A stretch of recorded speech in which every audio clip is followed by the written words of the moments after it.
Ibu, selamat pagi, shalom bagi kita semua. Puji Tuhan, kita sudah masuk di bulan yang ketiga di tahun 2023 ini. Seberapa banyak saudara percaya tahun-tahun ini adalah tahun-tahun di mana Tuhan sedang membentuk kita lebih dalam lagi untuk pengenalan akan Tuhan.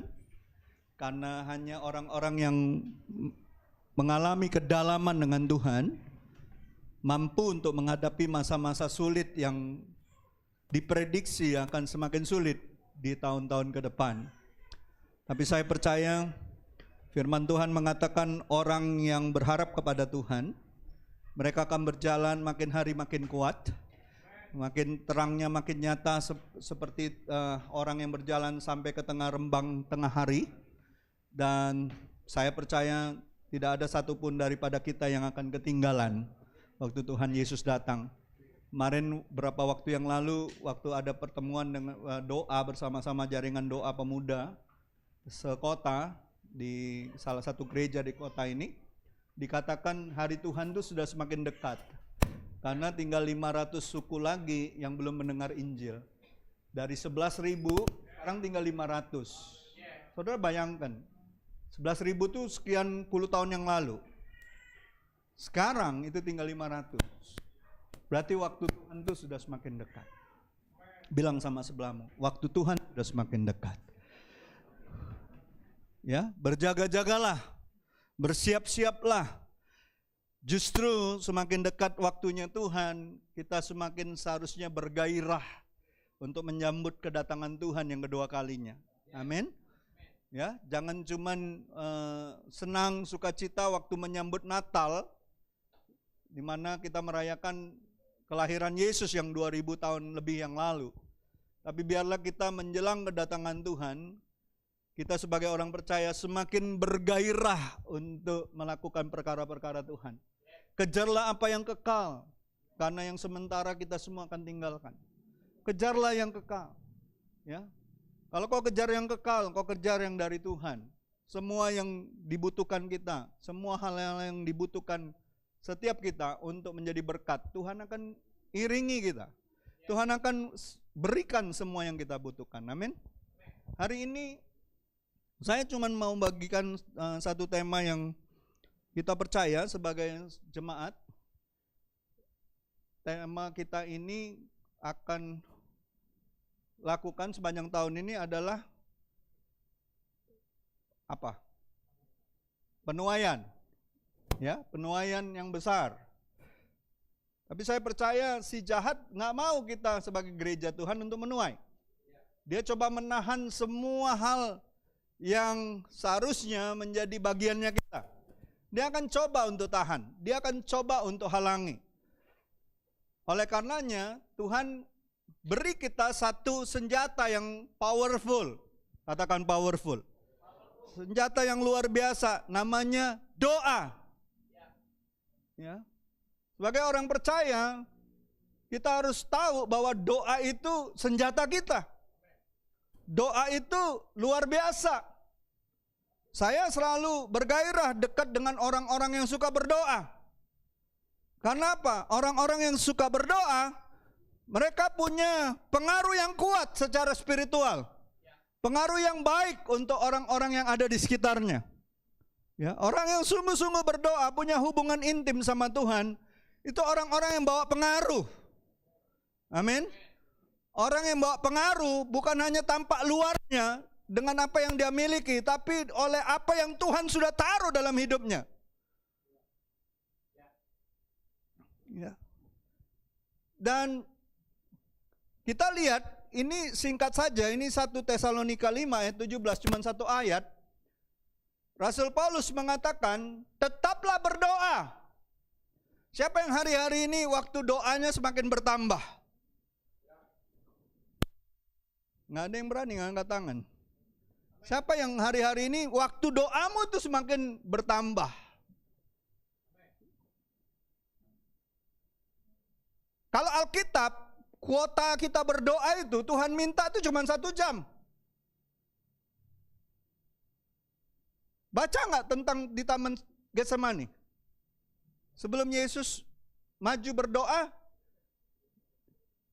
dia bilang berjaga-jagalah. Halo? Waktunya sudah dekat. Kenapa tadi saya singgung soal waktunya sudah dekat? Karena kalau Injil sudah diberitakan ke semua suku bangsa, maka kesudahannya akan tiba. Yesus akan datang. Tidakkah saudara bergairah Yesus akan datang? Saya bergairah. Ya. Tanda-tandanya sudah jelas. Umat Tuhan semakin banyak persekusinya, aniayanya makin luar biasa. Perang di mana-mana. Tinggal nunggu aja nih perang. Tinggal nunggu perang besar aja ini. Ya, tanda-tandanya sudah kelihatan. Ya. Israel sudah ciptakan senjata yang sangat mematikan hari-hari ini. Dan tidak ada satupun senjata yang bisa menembus wilayahnya. Ya. Namanya pun mengerikan senjatanya, senjata lasernya itu. Nanti saudara cari sendiri beritanya. Udah mengerikan. Dan semua bangsa sekarang mulai gencar. Saling memerangi, saling mencari-cari kesalahan. Itu yang dikatakan Alkitab. Kabar-kabar akan perang sudah terdengar. Genderang perang sudah terdengar. Gempa terjadi di mana-mana. Halo? Kelaparan terjadi di mana-mana. Krisis air terjadi di mana-mana. Tinggal tunggu waktunya. Nah, waktu Yesus bilang sama murid-muridnya, waktunya sudah dekat. Berdoalah.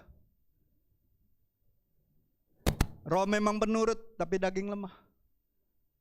Ya, berjaga-jagalah. Lalu apa yang terjadi? Murid-muridnya bukannya berdoa, tidur.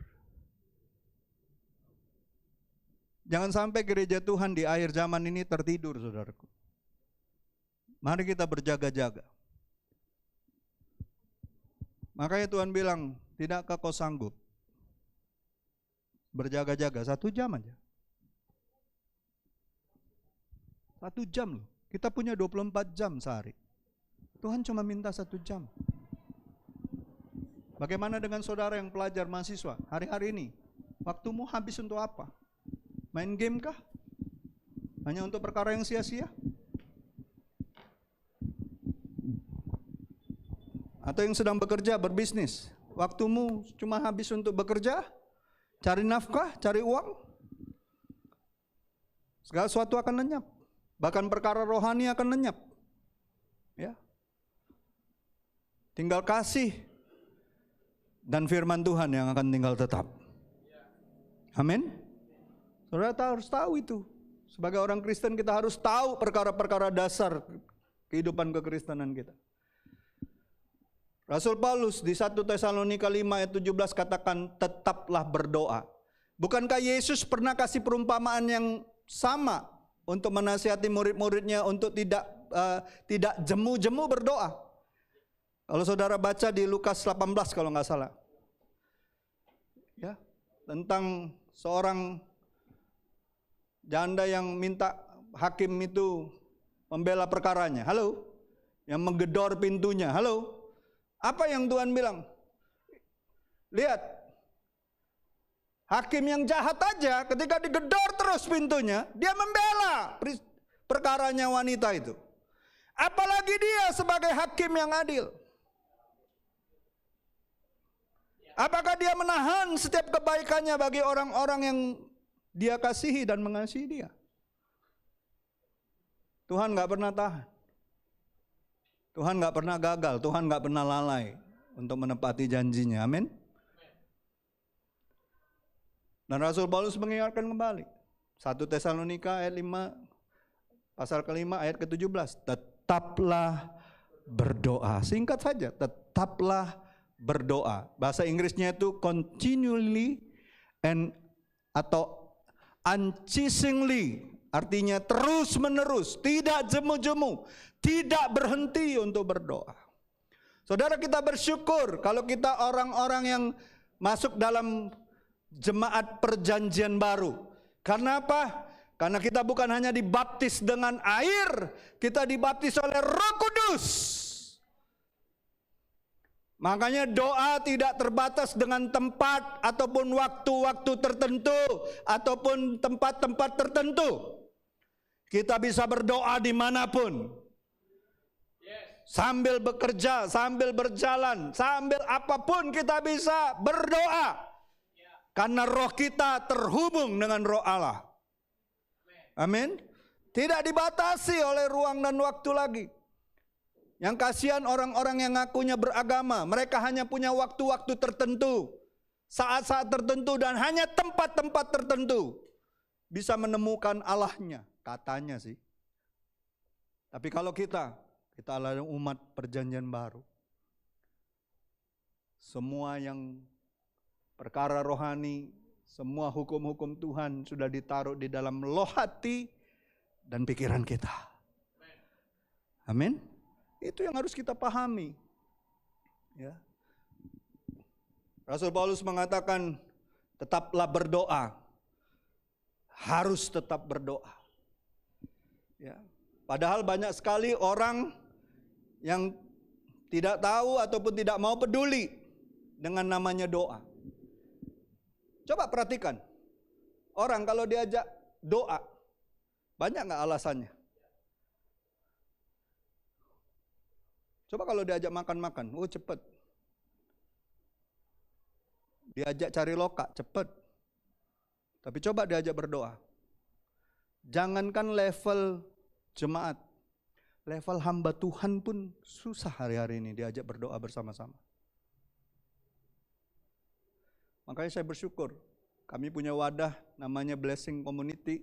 Sebulan sekali paling tidak 100 sampai 120 hamba Tuhan bisa kumpul. Dan selalu saya katakan sama pengurus, mulai dengan pujian penyembahan dan doa. Acara itu belakangan. Khotbah itu belakangan. Ada amin, saudara. Karena kalau nggak kayak gitu nggak bisa ketemu hamba Tuhan.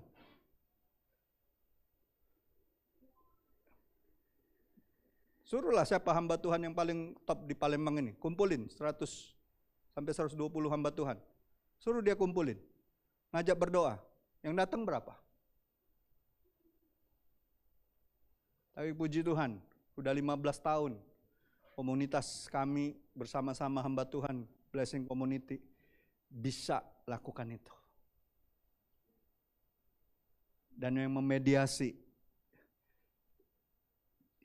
yang mensupport, justru bukan hamba Tuhan, tapi pengusaha, 2 orang pengusaha yang cinta Tuhan. Yang diwariskan iman oleh generasi sebelumnya.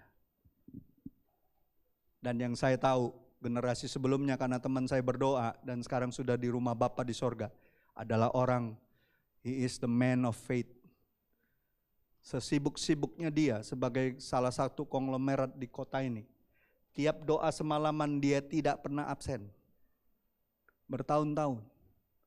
Dari jam 7 malam sampai jam 4 pagi. Selalu bersama-sama. Makanya muncullah ide untuk bikin wadah itu. Lahirnya dari doa. Saya mau kasih tahu, saudara mau bikin apa saja kalau nggak lahir dari hubungan intimmu dengan Tuhan, itu bertahannya sebentar.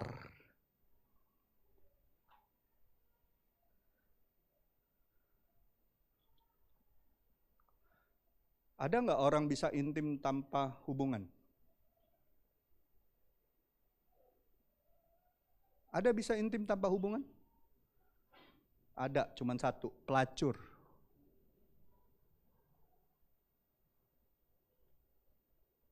Kaget kan saudara? Cuma pelacur yang bisa intim tanpa hubungan. Tanpa punya hubungan terlebih dahulu. Jangan sampai kita ini seperti pelacur sama Tuhan. Punya banyak maunya sama Tuhan, ya, tapi kita nggak punya hubungan dengan Dia. Halo? Ada amin saudaraku? Bapak Ibu, saudara-saudariku yang terkasih, saya percaya pesan Paulus mengenai doa ini cukup singkat. Kita harus tetap berdoa. Dalam bahasa Inggrisnya tadi dikatakan continually, unceasingly, artinya terus menerus, tidak berhenti, ya. Bukankah katanya kita tidak boleh mengulang-ulang doa, betul? Karena Tuhan sudah tahu apa yang kita butuhkan sebelum kita memintanya. Betul tidak? Nah, masalah berdoa ada kepada Tuhan ini yang katanya maha kuasa, maha bijaksana, itu memang cukup rumit. Tuhan tahu apa yang kita butuhkan, betul tidak? Tapi Tuhanlah yang memutuskan apa yang akan terjadi sama kita manusia. Betul tidak? Dan manusia tidak dapat melawan kehendaknya. Jadi pertanyaannya, ngapain kita doa?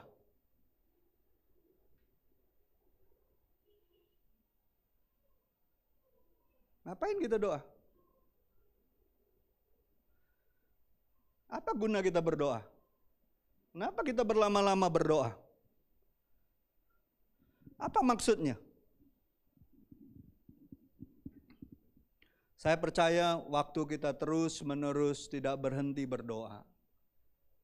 Walaupun kita tahu Tuhan yang memutuskan dan kita tidak dapat melawan kehendaknya, betul?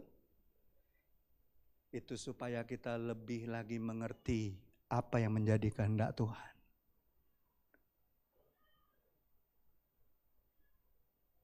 Supaya kita ini sadar pada akhirnya kehendak Tuhan yang jadi.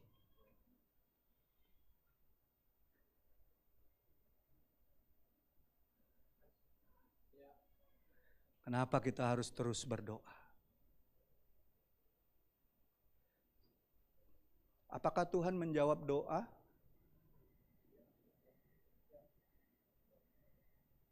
Selalu?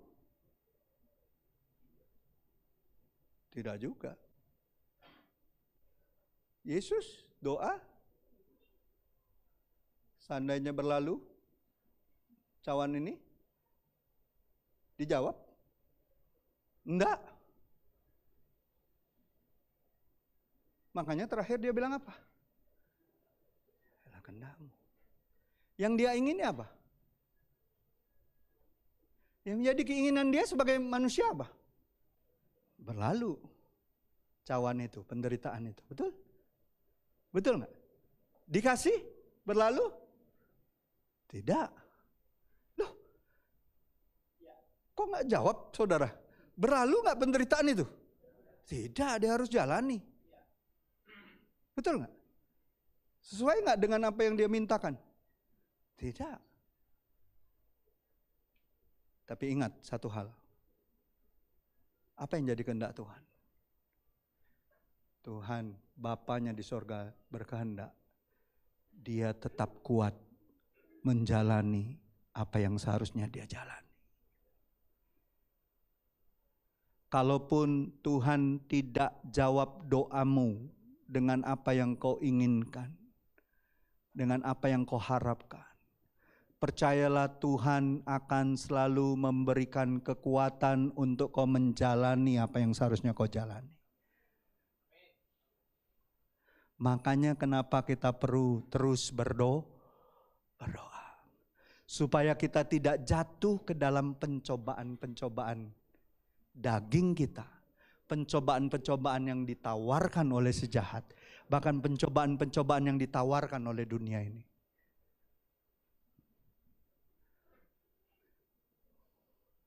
Mana lebih sering Tuhan jawab doa kita atau Tuhan tidak jawab doa kita?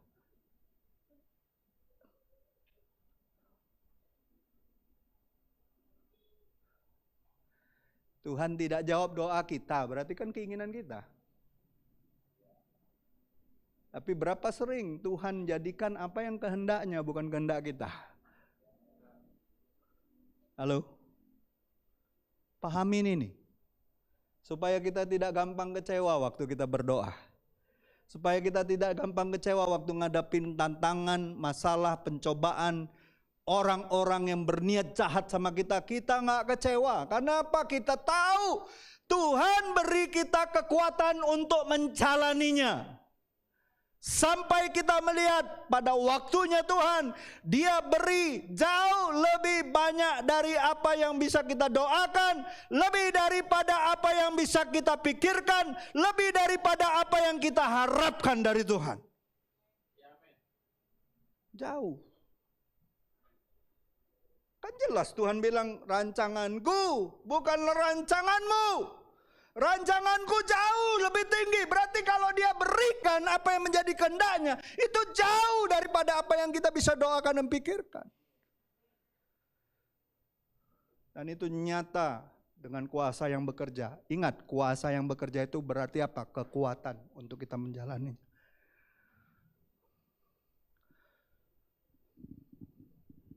Pengharapan yang tidak mengecewakan adalah proses, bukan satu perasaan. Baca Roma 5 itu. Dari penderitaan kepada ketekunan, ketekunan kepada tahan uji, tahan uji kepada pengharapan yang tidak mengecewakan. Kenapa banyak orang gagal dan menjadi kecewa dalam proses hidupnya? Karena dia di awal aja sudah nggak tahan. Di penderitaan aja sudah nggak mulai bertekun dia. Sudah mulai bertekun, ketika ngadepin setiap persoalan yang lebih berat, dia nggak tahan uji. Nah, hanya orang-orang yang tahan uji mengalami yang namanya pengharapan tidak mengecewakan. Proses. Jadi pengharapan itu bukan perasaan. Oh, pengharapan, oh aku punya harapan. Bukan, itu proses hidup. Makanya waktu kita berdoa, kita sadar betul, seharusnya kita punya kesadaran bahwa kalau kita sungguh-sungguh berdoa, maka Tuhan akan bawa kita ke dalam proses itu.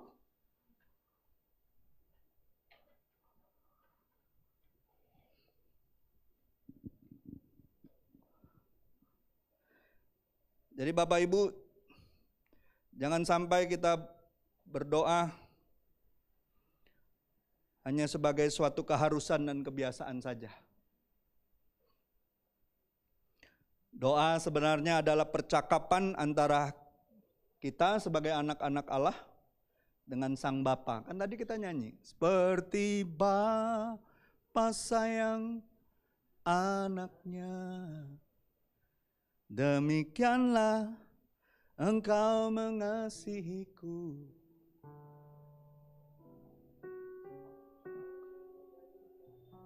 Biji matamu Kau berikan, semua yang ada padamu. Kan Kau berikan semua yang ada padamu, bukan semua yang ku ingini.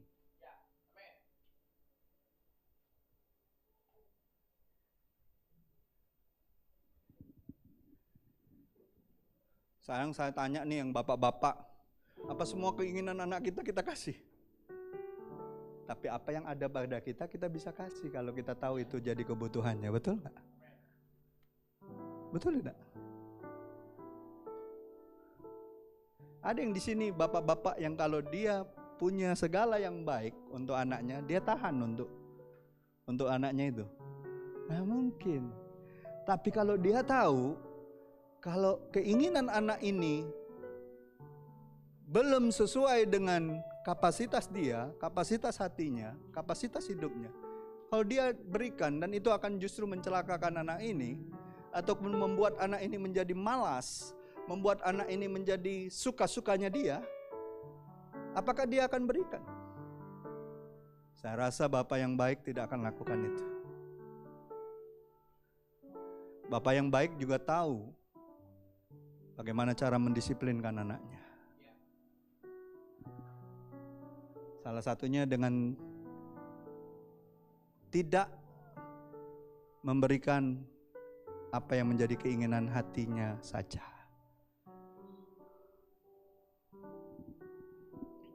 Kalau yang diberikan justru tidak menjadi hal yang memuliakan nama Bapa, untuk apa? Perhatikan, tidak semua berkat itu bisa mendatangkan kemuliaan bagi Tuhan.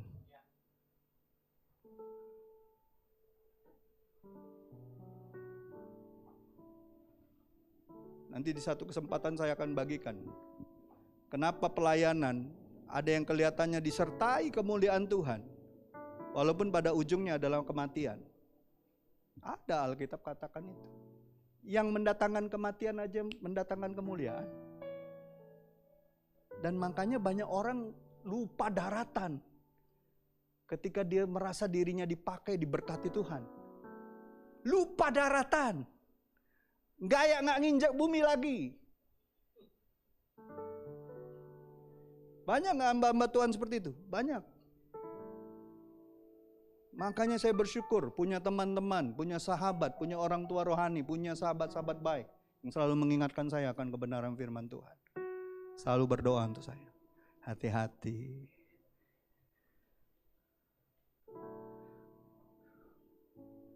Kita harus terus fokus sama perkara yang kekal. Amin. Kemuliaan hanya bagi Tuhan, bukan untuk kita. Kita ini cuman dapat percikannya aja. Ikut gembira seperti keledai yang ditunggangi oleh Yesus. Amin. Kalau kau diberkati, kalau kau ngalamin banyak kemuliaan Tuhan, terus tundukkan kepalamu seperti keledai bodoh itu, karena kau sadar semua itu karena Raja dari segala raja. Amin. Ya. Jadi hubungan yang baik membawa kita kepada percakapan-percakapan yang intens, dan seharusnya itu menunjukkan hubungan kita yang sehat.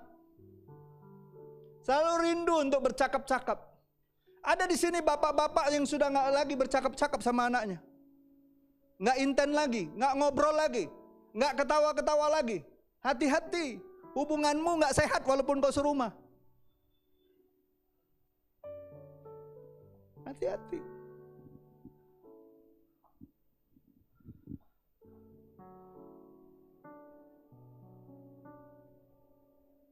Percakapan yang intens seharusnya menunjukkan hubungan kita yang baik. Kita makin rindu, kita makin senang ngobrol dengan Bapa di sorga. Dia bukan hanya Bapa, dia sahabat kita. Doa adalah komunikasi antara manusia dengan Sang Pencipta. Doa yang baik adalah doa yang disertai dengan rasa hormat. Ada amin? Bapa, ajarku selalu hormatimu. Ajarku turut perintahmu. Tak satu kuasa sanggup pisahkan aku dari kasih-Mu. Bapa,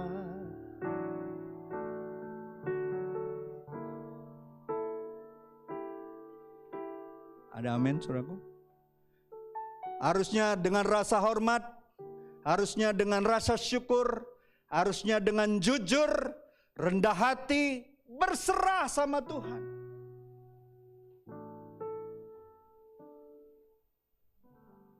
Serahkan semua rencanamu, maka terlaksanalah semua rencanamu. Serahkan rencanamu pada Tuhan, maka terlaksanalah semua rencanamu itu. Amin. Serahkanlah hidupmu kepada Tuhan. Mazmur 37 ayat 4. Maka dia akan bertindak. Sayangnya banyak orang hanya menyerahkan masalahnya. Sayangnya banyak orang hanya menyerahkan penyakitnya. Sayangnya banyak orang hanya menyerahkan kesulitan-kesulitan hidupnya. Bukan hidupnya yang dia serahkan. Pertanyaannya, apakah kita datang berdoa dengan menyerahkan hidup kita? Persembahan yang harum, yang kudus dan berkenan adalah ketika kita mempersembahkan hidup kita. di mezbahnya Tuhan. Sebagai korban yang hidup. Kita gak mau bawa korban yang mati, kita mau bawa korban yang hidup. Hidup kita ini loh.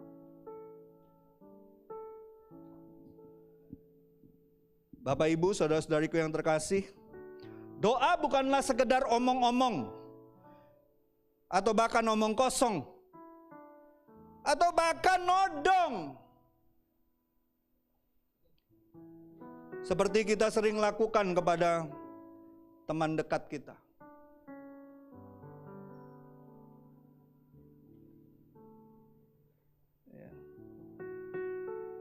Doa adalah kesempatan untuk manusia agar bisa mengutarakan isi hatinya dan mendengarkan pendapat Allah tentang banyak hal.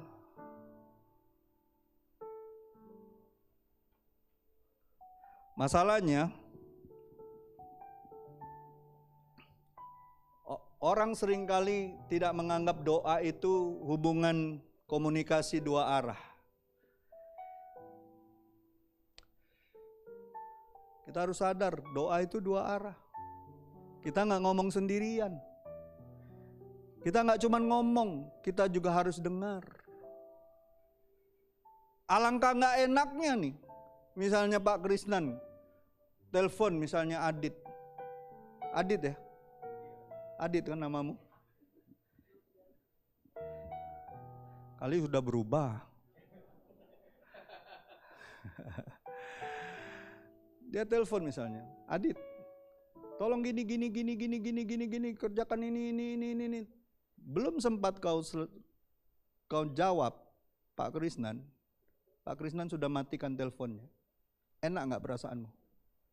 Jawab jujur.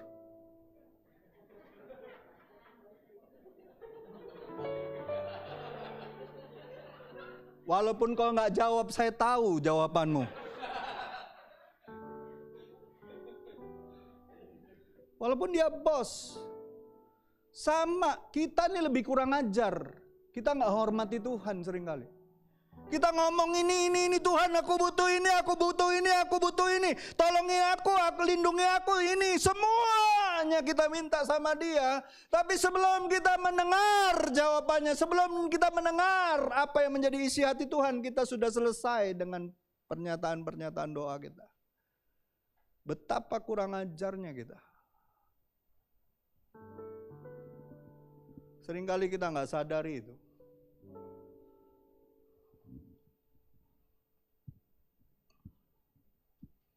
Ya betul.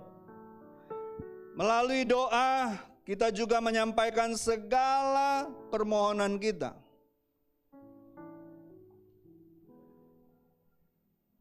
Bukan untuk yang kita ingini, tapi percayalah Tuhan akan jawab apa yang kau butuhkan.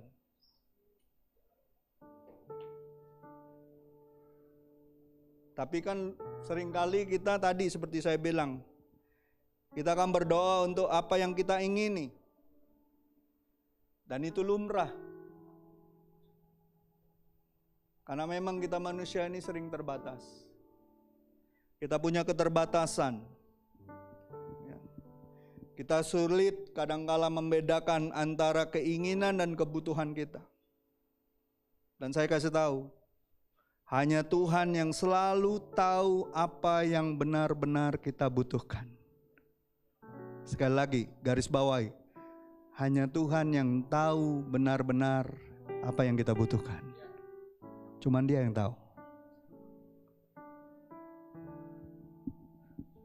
Karena itu semakin kita sering berdoa, semakin kita bisa mengetahui apa yang kita butuhkan kepada Tuhan, maka Tuhan akan menunjukkan kehendaknya atas kehidupanmu. Akan tunjukkan. Melalui doa yang tetap dan terus-menerus kita lakukan, sebenarnya kita sedang belajar menyesuaikan keinginan kita dan hidup dengan kehendaknya Tuhan. Kita sedang belajar untuk menyesuaikan keinginan kita sesuai dengan kehendaknya. Makanya waktu kita berdoa, sebelum kita berdoa, kita baca firman toh. Ada amin? Semakin sering kita berdoa, kita semakin menyesuaikan diri untuk masuk dalam kehendak Tuhan. Nah, pagi ini saya membagikan cuma 3 hal yang seharusnya membuat kita terus berdoa. Yang pertama, kenapa kita seharusnya suka berdoa atau sering berdoa? Yang pertama, supaya kita diperhatikan Tuhan. Agar kita ini diperhatikan Tuhan. Saudara, saya mau kasih tahu, untuk mendapatkan perhatian dari sesama manusia saja bukanlah perkara yang mudah, betul nggak? Betul tidak? Apalagi untuk mendapatkan perhatian dari Tuhan.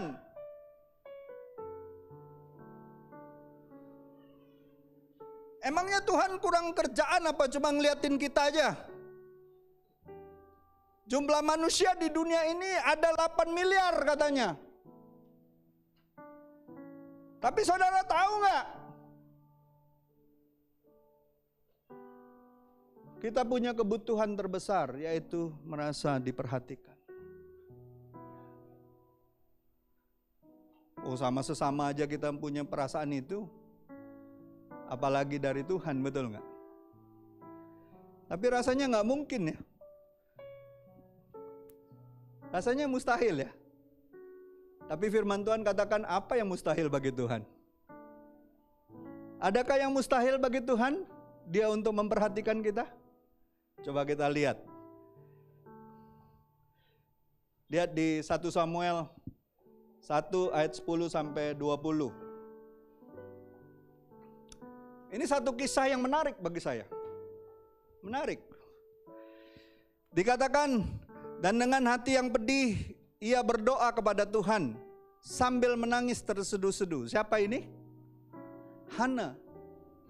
Kemudian bernazarlah ia, katanya, Tuhan semesta alam, jika sungguh-sungguh engkau memperhatikan sengsara hambamu ini, dan mengingat kepadaku dan tidak melupakan hambamu ini, tetapi memberikan kepada hambamu ini seorang anak laki-laki, maka aku akan memberikan dia kepada Tuhan untuk seumur hidupnya, dan pisau cukur tidak akan menyentuh kepalanya.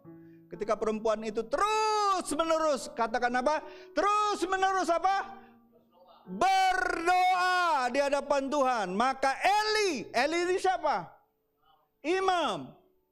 Mengamat-amati mulut perempuan itu, dan karena Hana berkata-kata dalam hatinya, dan hanya bibirnya saja yang bergerak-gerak seperti orang bergumam, murmuring kalau bahasa Inggrisnya itu, bergumam, ya, bergerak-gerak, tetapi suaranya tidak begitu jelas kedengaran. Maka Eli menyangka perempuan itu mabuk.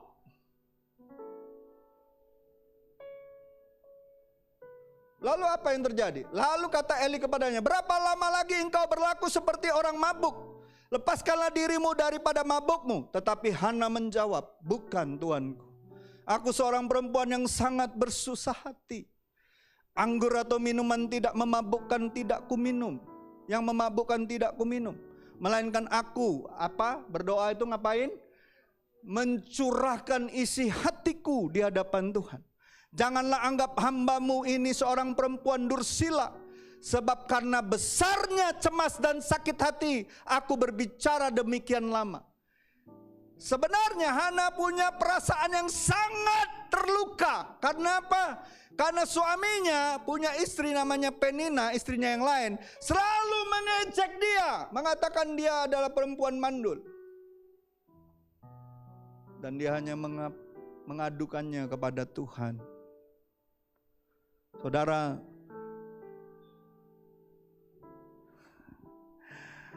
saya mau kasih tahu ya, lebih baik kita nih kalau punya kesusahan, ngadunya sama Tuhan. Jangan sama manusia, apalagi di medsos. Doanya di medsos. Kesusahannya ditulisnya di medsos. Hari ini anak-anakku tidak makan, cuma pakai kecap. Nah, kacau. Kacau itu. Ada nggak orang kayak gitu? Oh, ada yang ngangguk-ngangguk tuh, dia pasti tahu siapa itu. Teman baiknya ya. Kacau bagi saya orang-orang seperti itu. Nggak mengerti betapa baiknya Tuhan atas hidupnya.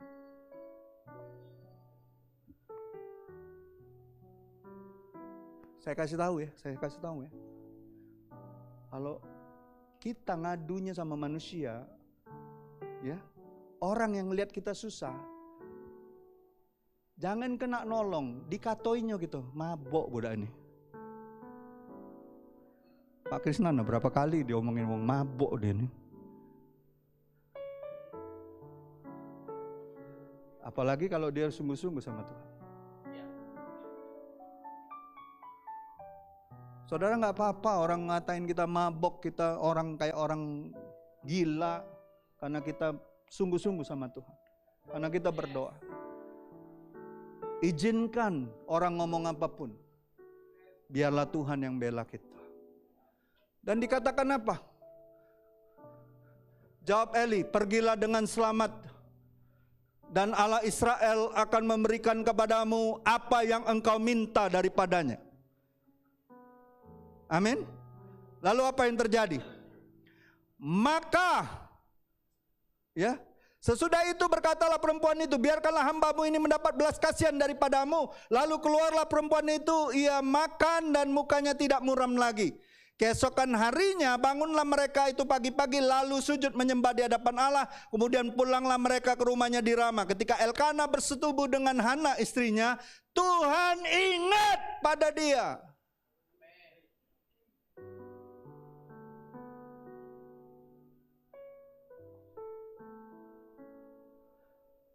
Maka setahun kemudian mengandunglah Hana dan melahirkan seorang anak laki-laki.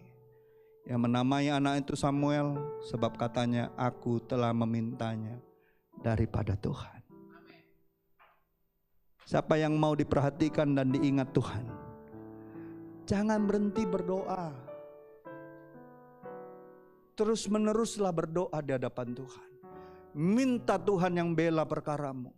Minta Tuhan yang berjalan di depanmu. Mintalah kehendak Tuhan dijadikan atas hidupmu. Kalaupun kau tahu apa yang kau minta itu sesuai dengan kehendak Tuhan, percayalah waktunya akan tiba. Akan terjadi dalam hidupmu. Jangan bimbang, jangan ragu, jangan takut. Percaya saja. Sekali lagi saya mau tanya, siapa yang mau lebih lagi dapat perhatian dari Tuhan? Saudara mau dapat perhatian dari Tuhan? Saudara mau gak Tuhan mengingat engkau?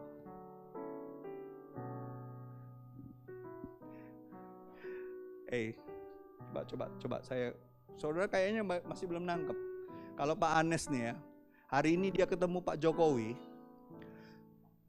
terus berapa bulan kemudian atau berapa tahun kemudian ketemu lagi, terus Pak Jokowinya bilang, aku ingat sama kamu. Kita pernah ketemu kan, di Palembang kan, makan pempek kan kita.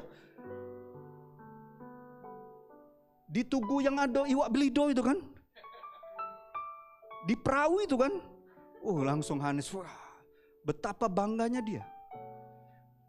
Udah bertahun-tahun, Pak Jokowi masih ingat sama dia. Ini Tuhan dari segala Tuhan, Raja dari segala Raja akan mengingat saudara dan saya kapanpun, dimanapun kita berada. Tuhan tidak pernah lupa sama kita.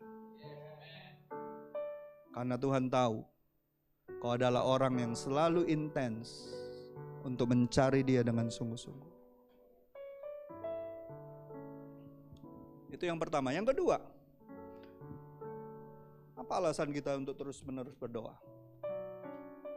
Doa itu yang berdoa, yang menerima. Nah, lihat tadi kan, doa terus menerus menerima gak akhirnya? Hana menerima gak? Dan dipertegas lagi kan oleh Yesus. Coba lihat ayatnya. Matius 7 itu. Mintalah, maka akan diberikan kepadamu. Carilah, maka kamu akan mendapat. Ketoklah, maka pintu akan dibukakan bagimu. Doa adalah hak dan sarana yang menjadi kehormatan yang Tuhan berikan kepada kita manusia, terkhususnya kita orang-orang percaya, untuk mengutarakan isi hati dan mengajukan permintaan kita kepada Tuhan. Saudara tahu nggak, itu kehormatan karena kita berjumpa, kita bermohon kepada Raja dari segala raja, Tuhan dari segala Tuhan, pemilik langit dan bumi, yang sanggup menciptakan dari yang tidak ada menjadi ada. Bukankah itu kehormatan bagi kita? Kau minta sama manusia, kau akan kecewa. Karena belum tentu manusia punya apa yang kau butuhkan. Tapi kalau kau minta sama Tuhan, kalaupun tidak ada itu di muka bumi ini, Tuhan bisa buat ada. Karena Dia Tuhan. Yang mustahil pun Tuhan buat. Kalau Dia tahu itu memang kau butuhkan.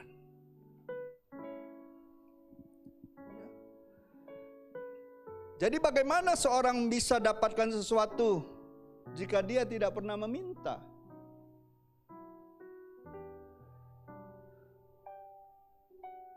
Jadi jelas, hanya mereka yang berdoa, meminta yang pasti akan menerima. Yakobus katakan apa? Kamu mengingini sesuatu tetapi kamu tidak memperolehnya, lalu kamu membunuh, kamu iri hati tetapi kamu tidak mencapai tujuanmu, lalu kamu bertengkar, kamu berkelahi, kamu tidak memperoleh apa-apa karena kamu tidak berdoa. Semakin banyak kita berdoa, semakin banyak hal-hal yang kita butuhkan Tuhan akan berikan.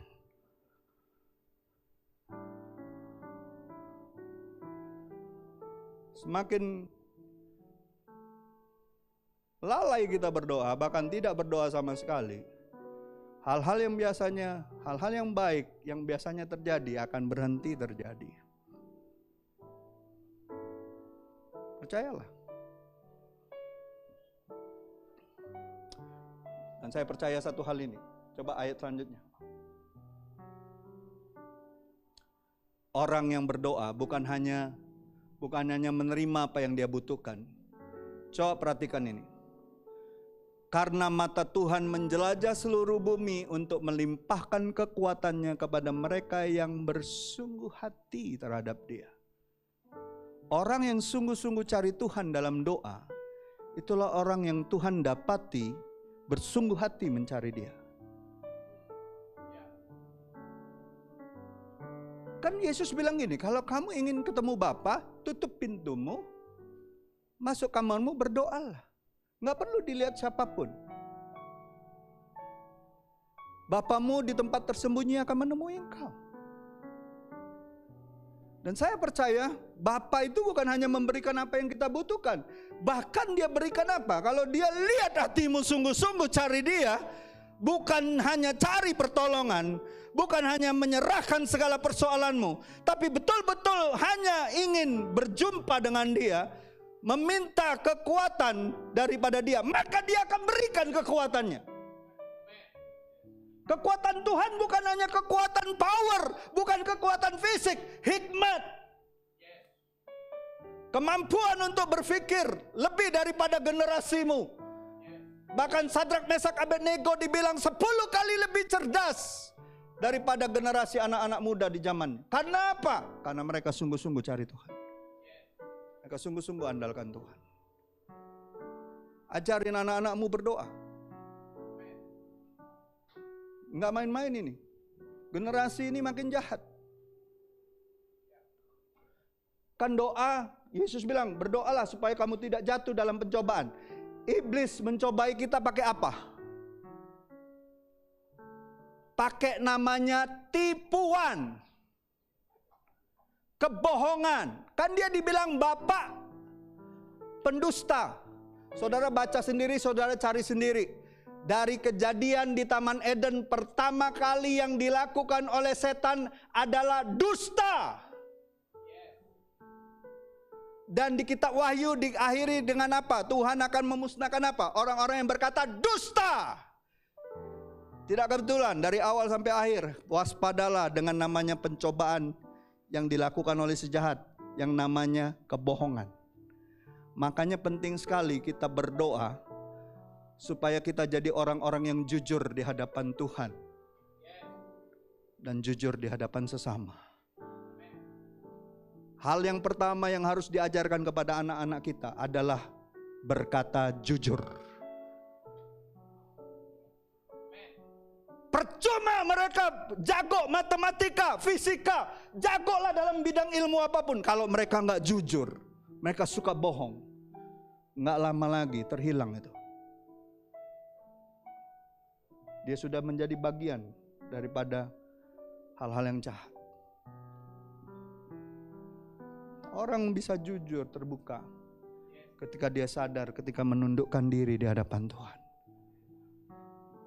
Orang gak tahu mungkin tentang hatimu, tapi Tuhan tahu kedalamanmu. Kita bisa jujur. Percayalah kalau kau bisa jujur sama Tuhan, gak akan pernah jadi masalah untuk kita jujur dengan sesama. Karena Tuhan tahu kok hati kita. Hati-hati saudara. Tuhan mau limpahkan kekuatannya kepadamu. Bilang sama orang sebelahmu, kalau kau berdoa, Tuhan mau limpahkan kekuatannya kepadamu. Apa yang saudara butuhkan? Kekuatan apa? Apapun yang Tuhan punya di dalam dirinya, Dia bisa berikan kepadamu. Hikmat, kemampuan, ide, kreativitas, semuanya bisa Tuhan beri. Banyaklah berdoa. Percayalah, Tuhan mencari orang yang bersungguh. Dia keliling dunia untuk mencari orang yang bersungguh hati. Dia gak cari orang hebat. Apakah dia cari Hana yang kaya? Hana yang hebat? Hana yang terkenal? Tidak. Tuhan perhatikan bukan karena dia kaya, bukan karena dia hebat, bukan karena dia lebih rohani dari orang lain. Dia sakit hati pada saat itu. Tapi dia mau jujur di hadapan Tuhan. Makanya dia gak masalah jujur sama Eli sebagai imamnya. Aku nih orang yang pedih hati. Bilang sama sebelahmu, kalau kau doa jujur sama Tuhan. Jujur aja. Oh, selagi sakit hati bilang sama Tuhan, Tuhan aku nih lagi pedih Tuhan hatiku. Uang ini kelewatan Tuhan. Tapi tidak ada pernah satu hal yang terlewat dari Engkau. Ada amin? Siapa yang sering kali merasa orang kelewatan sama dirimu?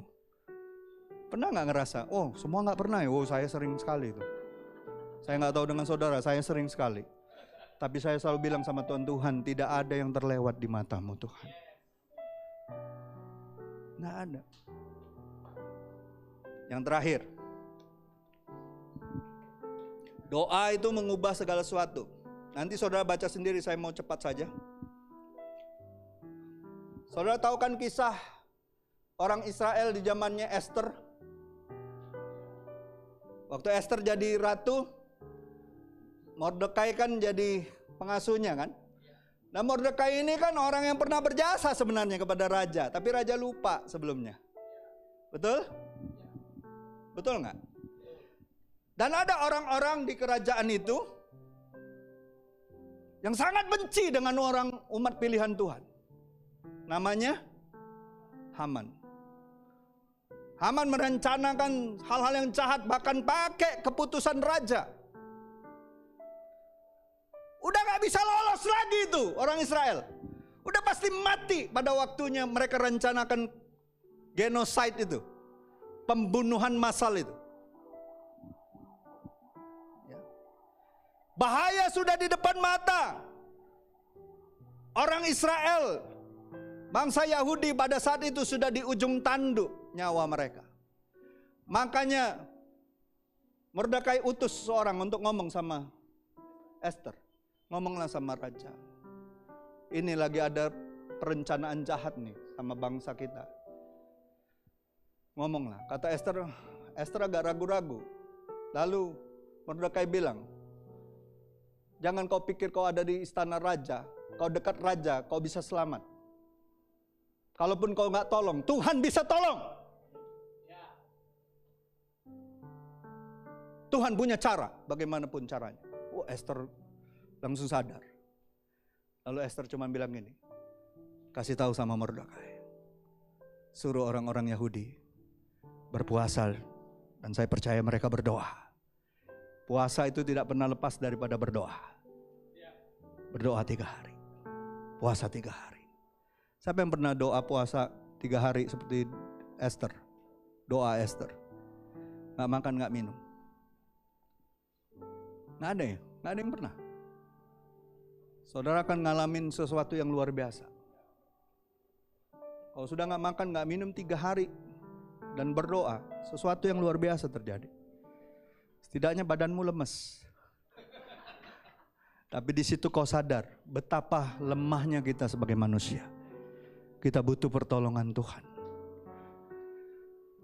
Dan apa yang terjadi? Karena Esther tahu, ngadep raja kalau belum waktunya, mati ujungnya. Kalau raja tidak mengulurkan tongkat emasnya, mati. Walaupun dia sudah jadi ratu. Nggak sembarangan ngadep raja. Itu raja dunia aja nggak sembarangan. Zaman dulu. Saudara dan saya beruntung tiap saat bisa ngadep raja dari segala raja. Penguasa langit dan bumi. Karena ada Yesus yang sudah mati bagi saudara dan saya. Kurang apa kita nih? Kadang-kadang kita ini kurang ajar aja. Diundang tiap hari gak mau datang. Ini kalau Esther ini mau ngadep aja, dia tahu nih kalau belum waktunya mati dia pasti. Makanya dia bilang sama saudara-saudaranya, berdoalah, berpuasalah. Supaya ketika aku menghadap raja, raja mengulurkan tongkat emasnya.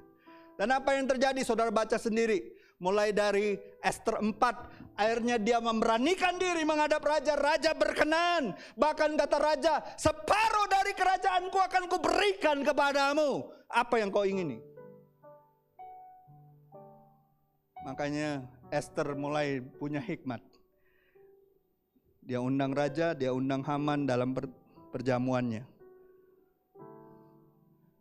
Dan kalau saudara baca di Esther 8, apa yang terjadi sama orang Israel? Mereka bukan hanya dibebaskan dari hukuman mati itu, dari perencanaan pembunuhan massal itu. Ini yang terjadi. Kita baca sama-sama. Esther 8 ayat 16. Orang Yahudi telah beroleh kelapangan hati dan sukacita, kegirangan dan kehormatan. Orang yang sungguh-sungguh cari Tuhan, orang yang sungguh-sungguh berdoa, bahkan berpuasa, merendahkan diri di hadapan Tuhan. Tuhan katakan gini loh, Alkitab katakan dia dapat kelapangan hati dan dia ngalamin sukacita, ngalamin kegirangan dan ngalami kehormatan. Saudara mau gak kita ngalamin hal-hal seperti ini? Wah, gak semua pengen dapat yang kayak gini ya. Pengennya langsung dapat nyampak duit dari sorga gitu ya. Terus dapat hadiah mobil Mercy gitu ya. Ini gak bisa dibeli dengan uang. Betapa banyak masalah di dalam hidup ini membuat hati kita sesak. Kita butuh kelapangan. Betapa banyak hal-hal yang mencoba hati kita bersedih, hati kita kecewa. Tapi waktu kita berdoa, Tuhan kasih sukacita.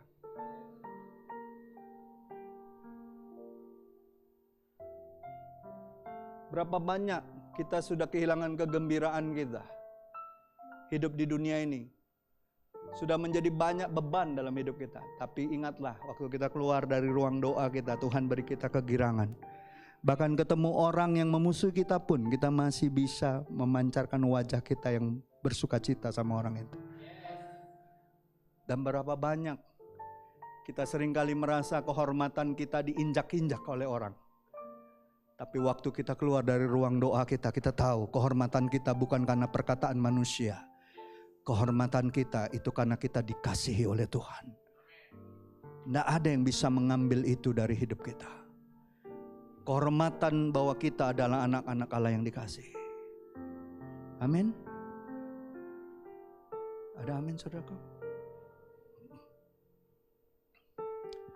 Pagi hari ini saya tutup di sini. Marilah kita mengambil keputusan untuk tetap berdoa. Bukan dengan doa yang selalu mengutarakan keinginan kita, tetapi dengan doa yang menunjukkan bahwa kita mau belajar mendengar apa yang dikatakan Tuhan. Doa yang mencerminkan ketundukan kita atas kehendaknya dan kemauan kita untuk menerima apa saja yang Dia berikan. Karena Dialah yang tahu apa yang kita butuhkan. Matius 6 ayat 8b katakan, karena Bapamu mengetahui apa yang kamu perlukan sebelum kamu memintanya. Amin.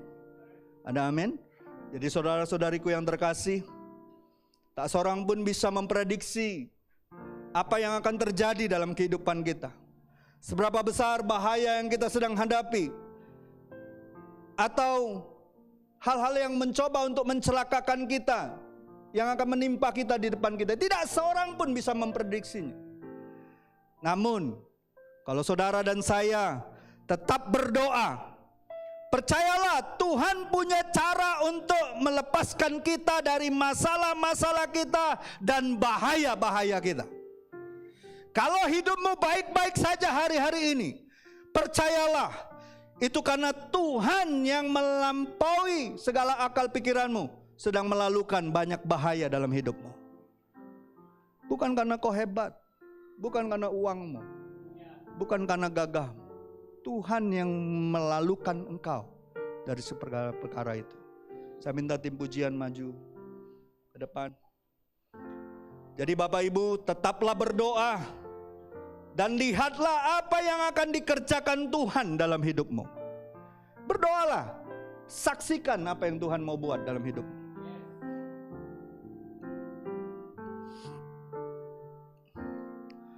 Hari-hari ini saya dijamah Tuhan dengan lagu pujian ini. Apalagi waktu berdoa, udah hampir 1 bulan ini. Tuhan banyak sekali berbicara melalui pujian ini. Ketika saya habis renungan firman, berdoa, memuji, menyembah Tuhan. Mari kita renungkan kata per kata dari pujian ini supaya kita sadar bahwa memang Tuhan punya waktu dan cara yang terbaik untuk kita.